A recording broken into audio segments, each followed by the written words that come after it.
बोलो श्यावर रामचंद्र की जय। प्रमुदित तीरथ राज निवासी, बैखा नस बटु गृह उदासी। कहीं परस पर मिल दस पांचा, भरत सनेहु सीलु सुचि साचा। तीर्थराज प्रयाग में रहने वाले वानप्रस्थ ब्रह्मचारी, गृहस्थ और उदासीन सन्यासी सब बहुत ही आनंदित हैं और 10-5 मिलकर आपस में कहते हैं कि भरत जी का प्रेम और सील पवित्र और सच्चा है। सुनत राम गुण ग्राम सुहाए, भरद्वाज मुनिवर पहियाए। दंड प्रणामो करत मुनि देखे, मूर्ति मंत भाग्य निज लेखे। श्री रामचंद्र जी के सुंदर गुण समूहों को सुनते हुए वे मुनिश्रेष्ठ भरद्वाज जी के पास आए। मुनि ने भरत जी को दंडवत प्रणाम करते देखा और उन्हें अपना मूर्तिमान सौभाग्य समझा। धाई उठाई लाई उरलीन्हे, दीन्हि असीस कृतारथ कीन्हे। आसनुदीन नाय सिरु बैठे, चहत सकुच गृह जनु भज पैठे। उन्होंने दौड़कर भरत जी को उठाकर हृदय से लगा लिया और आशीर्वाद देकर कृतार्थ किया। मुनि ने उन्हें आसन दिया। वे सिर नवाकर इस तरह बैठे मानो भागकर संकोच के घर में घुस जाना चाहते हैं। मुनि पूछब कछु यह बड़ सोचू, बोले ऋषि लखी सीलु सकोचू। सुनहु भरत हम सब सुधि पाई, विधि कर तब पर किछु न बसाई। उनके मन में यह बड़ा सोच है कि मुनि कुछ पूछेंगे तो मैं क्या उत्तर दूंगा। भरत जी के सील और संकोच को देखकर ऋषि बोले, भरत सुनो, हम सब खबर पा चुके हैं। विधाता के कर्तव्य पर कुछ वश नहीं चलता। तुम गलानि जिय जनि करहूँ, समुझि मातु कुरतूति। तात कै कही दोषु नहीं, गई गिरा मति धूत। माता की करतूत को समझकर याद करके तुम हृदय में ग्लानि मत करो। हे तात कैकेयी का कोई दोष नहीं है, उसकी बुद्धि तो सरस्वती बिगाड़ गई थी। रामायण पढ़िए तब समझ में आता कि कुछ भी गलत नहीं हो रहा, सब ऊपर वाला करा रहा है। सबकी मति बुद्धि माँ सरस्वती बनाती और बिगाड़ती है। इसलिए सब प्रभु पर छोड़ दीजिए, भजन करिए, आप सही रहिए।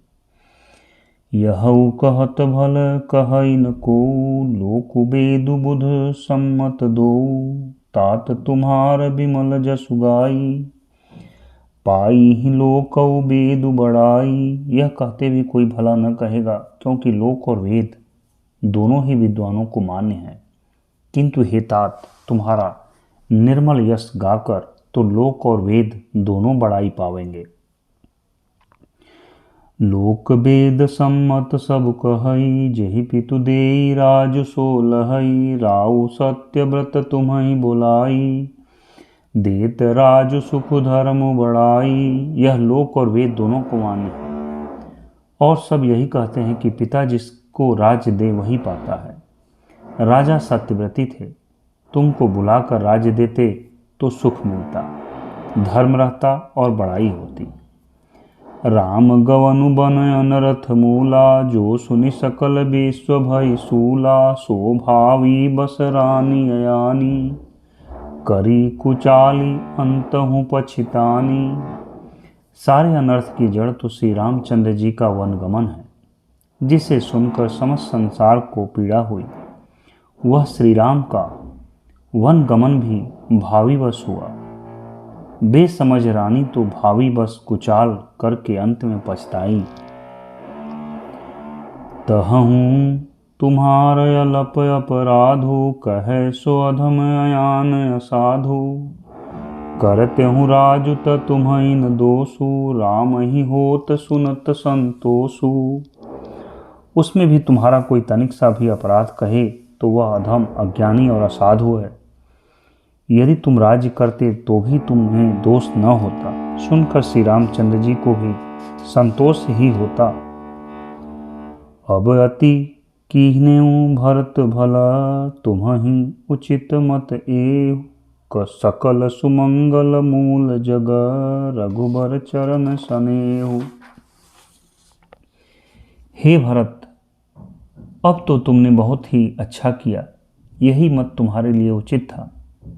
श्री रामचंद्र जी के चरणों में प्रेम होना ही संसार में समस्त सुंदर मंगलों का मूल है।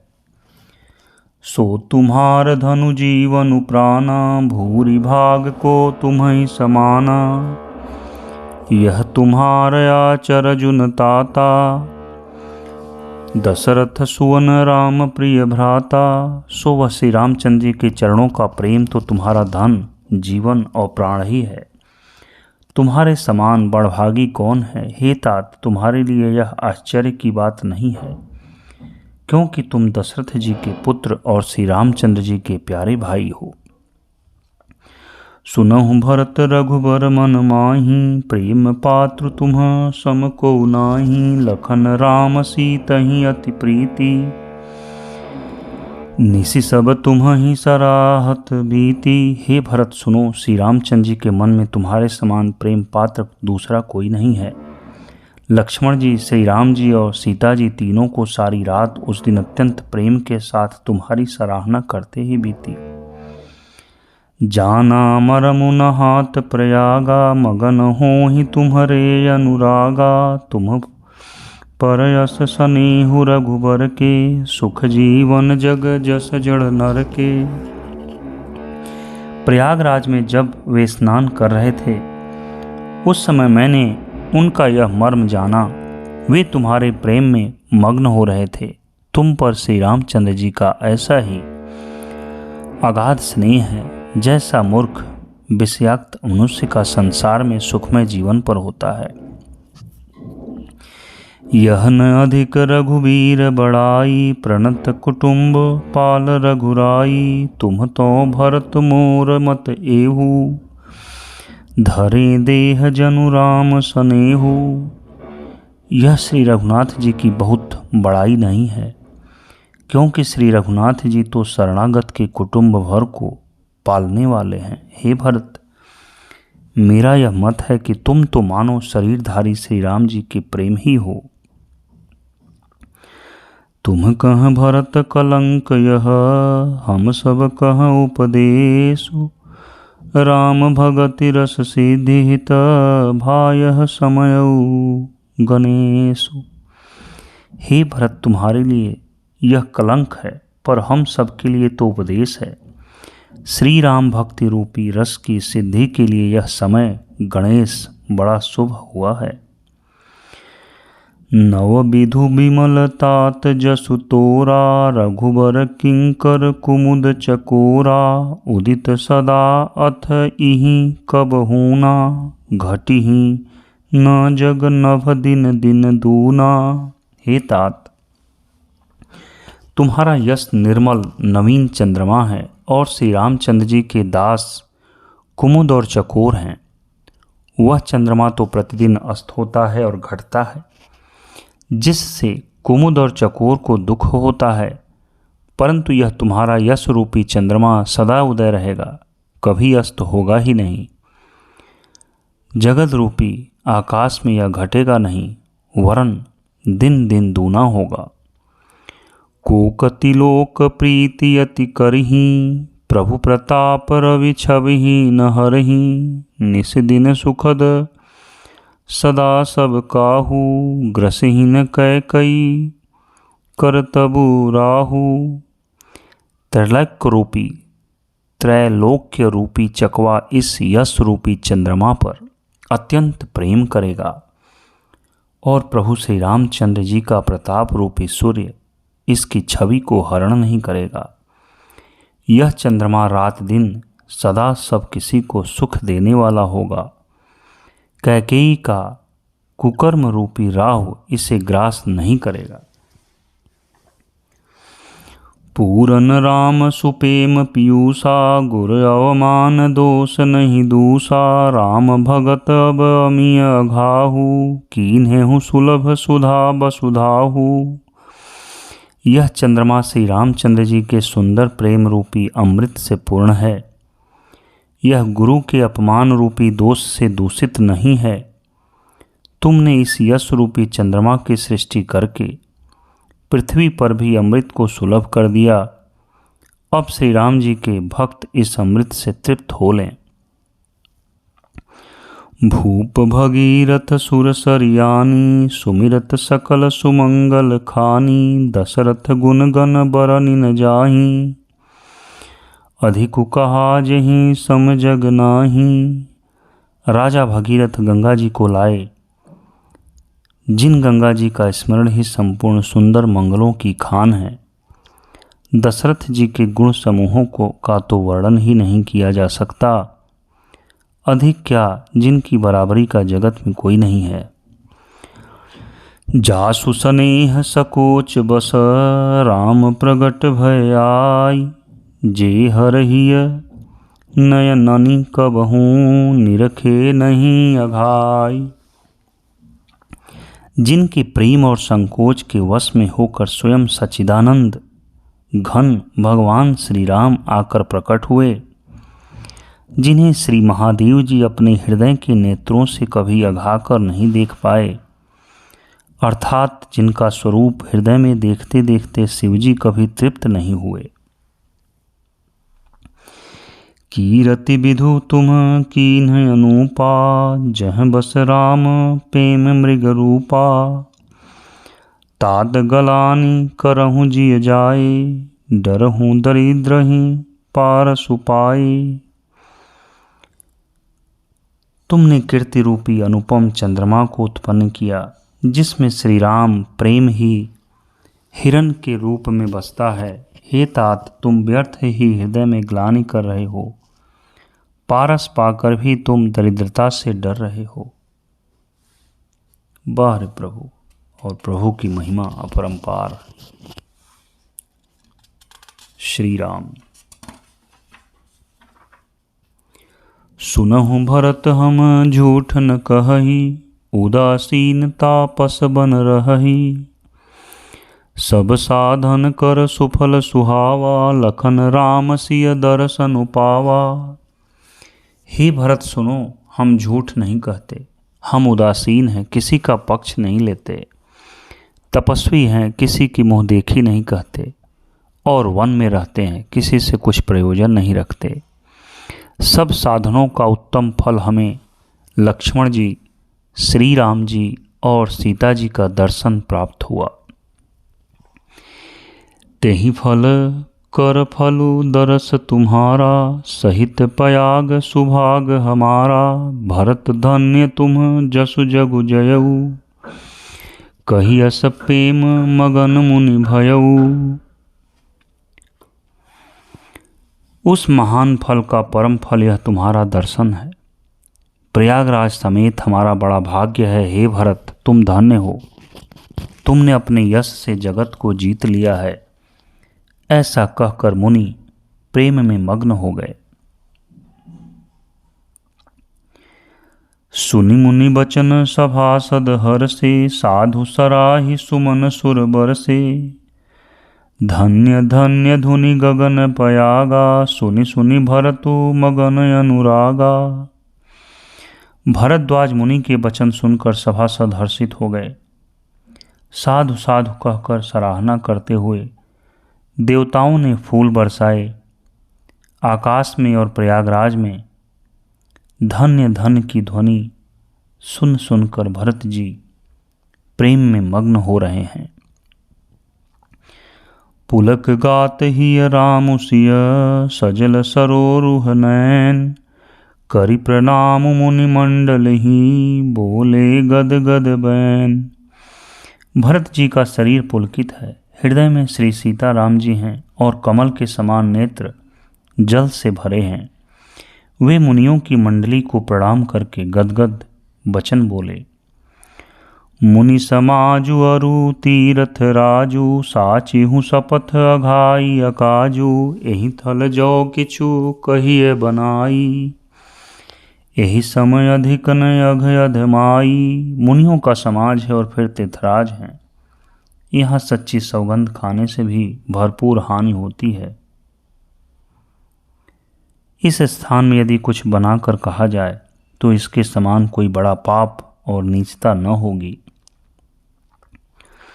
तुम सर्वज्ञ कहौ सति भाऊ, उर अंतर जामी रघुराऊ। मोहिन मातु कर तब कर सोचू, नहीं दुख जिय जगु जानिहि पोचू। मैं सच्चे भाव से कहता हूँ, आप सर्वज्ञ हैं और श्री रघुनाथ जी हृदय के भीतर की जानने वाले हैं। मैं कुछ भी असत्य कहूँगा तो आपसे और उनसे छिपा नहीं रह सकता। मुझे माता कैकेयी की करनी का कुछ भी सोच नहीं है और न मेरे मन में इसी बात का दुख है कि जगत मुझे नीच समझेगा। नाहिन डरु बिगरिहि परलोकु, पीतहु मरन कर मोहिन शोकु। सुकृत सुजस भरी भुवन सुहाए, लक्ष्मण राम सरिस सुत पाए।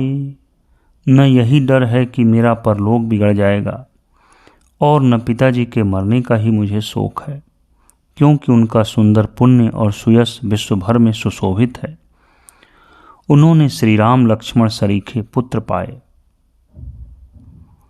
राम बिरह तजी तनु छन भंगु, भूप सोच कर कवन प्रसंगु। राम लखन सिय बिनु पग पनहि, करि मुनि बेश फिरहि बन बनहि। फिर जिन्होंने श्री रामचंद्र जी के विरह में अपने क्षण भंगुर शरीर को त्याग दिया, ऐसे राजा के लिए सोच करने का कौन प्रसंग है। सोच इसी बात का है कि श्री राम जी, लक्ष्मण जी और सीता जी पैरों में बिना जूती के मुनियों का वेश बनाए वन वन में फिरते हैं। अजिन बसन फल यसन मही, शयन डासी कुश पात। बसी तरु तर नित सहत हिम, आतप बरखा बात। वे वल्कल वस्त्र पहनते हैं, फलों का भोजन करते हैं, पृथ्वी पर कुश और पत्ते बिछाकर सोते हैं और वृक्षों के नीचे निवास करके नित्य सर्दी, गर्मी, वर्षा और हवा सहते हैं। एहि दुख दाह दहई दिन छाती, भूखन बासर नींदन राती। एहि कुरोग कर औषधु नाही, शोधेउ सकल विश्व मन माही। दुख इसी बात की जलन से निरंतर मेरी छाती जलती रहती है। मुझे न दिन में भूख लगती है न रात को नींद आती है। मैंने मन ही मन समस्त विश्व को खोज डाला, पर इस कुरोग की औषध कहीं नहीं है। मातु कुमत बढ़ई अघ मूला, तेहि हमार हित कीन्ह बसूला। कलि कुकाठ कर कीन्ह कुजंत्रु, गाढ़ी अवधि पढ़ी कठिन कुमंत्रु। माता का कुमत बुरा विचार पापों का मूल बढ़ई है। उसने हमारे हित का बसूला बनाया, उससे कलह रूपी कुकाठ का कुयंत्र बनाया और 14 वर्ष की अवधि रूपी कठिन कुमंत्र पढ़कर उस यंत्र को गाड़ दिया। यहाँ माता का कुविचार बढ़ई है, भरत को राज्य बसूला है, राम का वनवास कुयंत्र है और 14 वर्ष की अवधि कुमंत्र है। मोहि लगी यहू कुठाटू तेहि ठाटा, घाले से सब जगु 12 बाटा। मिटई कुजोगु राम फिर आए, बसई अवध नहीं आन उपाय।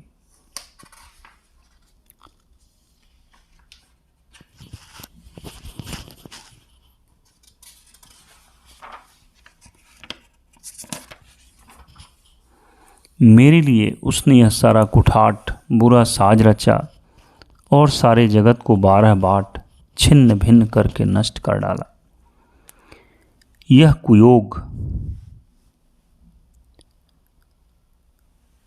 श्री रामचंद्र जी के लौट आने पर ही मिट सकता है और तभी अयोध्या बच सकती है, दूसरे किसी उपाय से नहीं।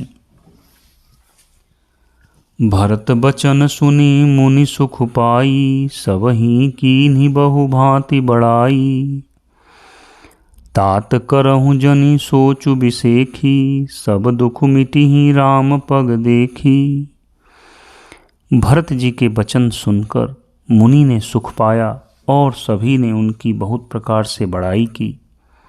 मुनि ने कहा, हे तात, अधिक मत सोचो, अधिक मत सोच करो। श्री रामचंद्र जी के चरणों का दर्शन करते ही सारा दुख मिट जाएगा। करि प्रबोधु मुनिवर कहऊ, अतिथि प्रेम प्रिय होहु। कंद मूल फल फूल हम देहि लेहु करि छोहु। इस प्रकार मुनि श्रेष्ठ भरद्वाज जी ने उनका समाधान करके कहा, अब आप लोग हमारे प्रेम प्रिय अतिथि बनिए और कृपा करके कंदमूल फल फूल जो कुछ हम दें स्वीकार कीजिए। सुनि मुनि बचन भरत ही सोचू, भयो कु अवसर कठिन सकोचू। जानि गरुई गुर गिरा बहोरी, चरण बंदी बोले कर जोरी। मुनि के वचन सुनकर भरत के हृदय में सोच हुआ कि यह बेमौके बड़ा बेढप संकोच आ पड़ा। फिर गुरुजनों की वाणी को महत्वपूर्ण समझकर चरणों की वंदना करके हाथ जोड़कर बोले, सिर धरिया यशु करिय तुम्हारा, परम धर्म यहु नाथ हमारा। भरत बचन मुनि बर मन भाए, सुचि सेवक शीस निकट बुलाए। हे नाथ, आपकी आज्ञा को सिर चढ़ाकर उसका पालन करना, यह हमारा परम धर्म है। भरत जी के यह वचन सुनकर मुनि श्रेष्ठ के मन को अच्छे लगे। उन्होंने विश्वास पात्र सेवकों और शिष्यों को पास बुलाया। चाहिए कीन्हि भरत पहुनाई, कंद मूल फल आनहु जाई। भले ही नाथ कहि तिन्ह सिर नाये, प्रमुदित निज निज काज सिधाए। और कहा कि भरत की पहुनई करनी चाहिए, जाकर कंद मूल और फल लाओ। उन्होंने हे नाथ बहुत अच्छा कहकर सिर नवाया और तब वे बड़े आनंदित होकर अपने अपने काम को चल दिए। मुनि ही सोच पाहुन बड़ नेवता, तसि पूजा चाहिए जस देवता। सुनि रिधि सिधि अनिमादिक आई, आयसु होई सो करहीं गोसाई। मुनि को चिंता हुई कि हमने बहुत बड़े मेहमान को न्योता है, अब जैसा देवता हो वैसी ही उसकी पूजा भी होनी चाहिए। यह सुनकर रिद्धियाँ और अणिमादि सिद्धियाँ आ गईं और बोली, हे गोसाई, जो आपकी आज्ञा हो सो हम करें। राम बिरह व्याकुल भरतु, सानुज सहित समाज। पहुनाई करी हरहु श्रम, कहा मुदित मुनिराज। मुनिराज ने प्रसन्न होकर कहा, छोटे भाई शत्रुघ्न और समाज सहित भरत जी श्री रामचंद्र जी के विरह में व्याकुल हैं। इनकी पहुनाई आतिथ्य सत्कार करके इनके श्रम को दूर करो। रिधि सीधी सिर धरी मुनि बर बानी, बड़ भागिनी आपुहि अनुमानी। कहीं परस्पर सिधि समुदायी, अतुलित अतिथि राम लघु भाई। रिधि सिद्धि ने मुनिराज की आज्ञा को सिर चढ़ाकर अपने को बड़भाग्नि समझा। सब सिद्धियां आपस में कहने लगी, श्री रामचंद्र जी के छोटे भाई भरत ऐसे अतिथि हैं जिनकी तुलना में कोई नहीं आ सकता। मुनि पद बंदी करिय सोई आजू, होई सुखी सब राज समाजू। अस कही रचेऊ रुचिर गृह नाना, जेहि बिलो की बिल खाहि बिमाना। अतः मुनि के चरणों की वंदना करके आज वही करना चाहिए जिससे सारा राज समाज सुखी हो। ऐसा कहकर उन्होंने बहुत से सुंदर घर बनाए, जिन्हें देखकर विमान भी विलखते हैं, लजा जाते हैं। भोग विभूति भूरि भरि राखे देखत जिन्हहि अमर अभिलाषे दासी दास साजु सब लीन्हे जुगवत रहहि मनहि मनु दीन्हे। उन घरों में बहुत से भोग इंद्रियों के विषय और ऐश्वर्य ठाट बाट का सामान भर कर रख दिया, जिन्हें देखकर देवता भी ललचा गए। दासी दास सब प्रकार की सामग्री लिए हुए मन लगाकर उनके मनों को देखते रहते हैं, अर्थात उनके मन की रुचि के अनुसार करते रहते हैं। सब समाजु सजी सिद्धि फल पल माही जे सुख सुरपुर सपने हुनाही।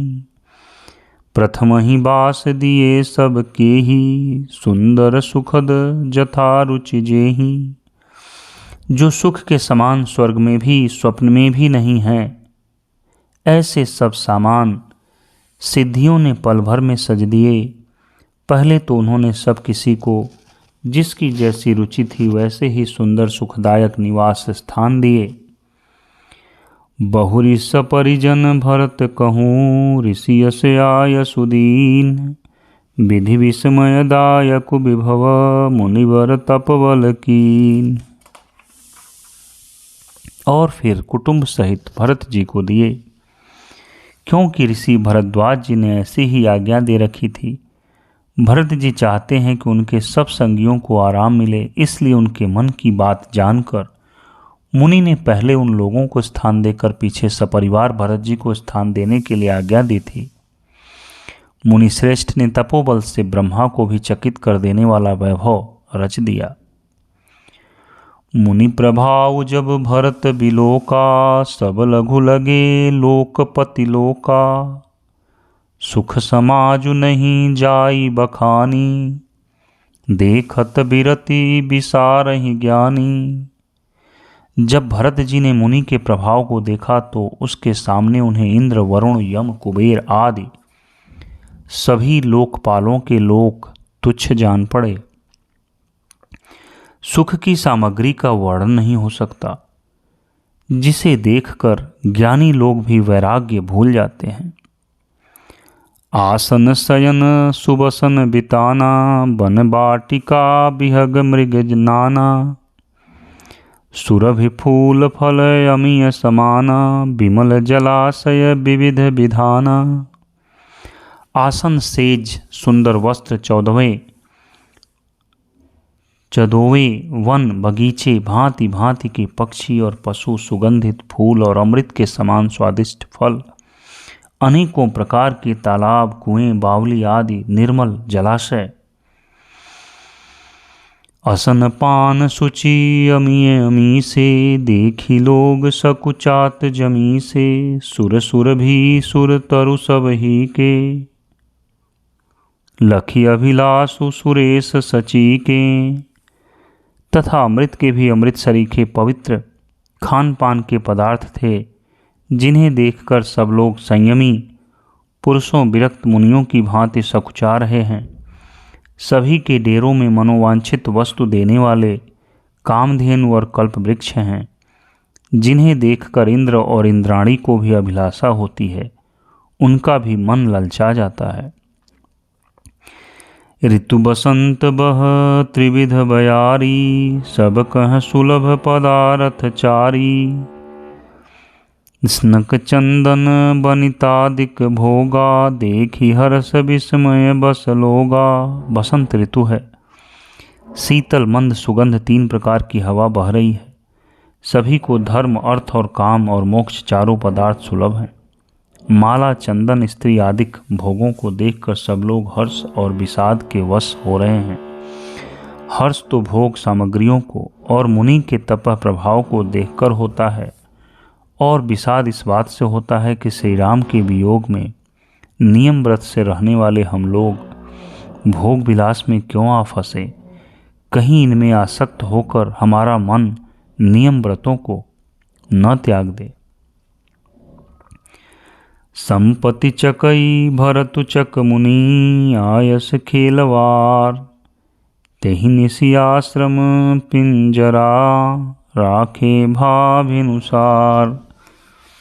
संपत्ति भोग विलास की सामग्री चकवी है और भरत जी चकवा हैं, और मुनि की आज्ञा खेल है। जिसने उस रात को आश्रम रूपी पिंजड़े में दोनों को बंद कर रखा और ऐसे ही सवेरा हो गया। जैसे किसी बहेलिए के द्वारा एक पिंजड़े में रखे जाने पर भी चकवी चकवे का रात को संयोग नहीं होता, वैसे ही भरद्वाज जी की आज्ञा से रात भर भोग सामग्रियों के साथ रहने पर भी भरत जी ने मन से भी उनका स्पर्श तक नहीं किया। बोलो सियावर रामचंद्र की जय। हर हर महादेव शिव शंभो। ओम नमः शिवाय। श्री हरि।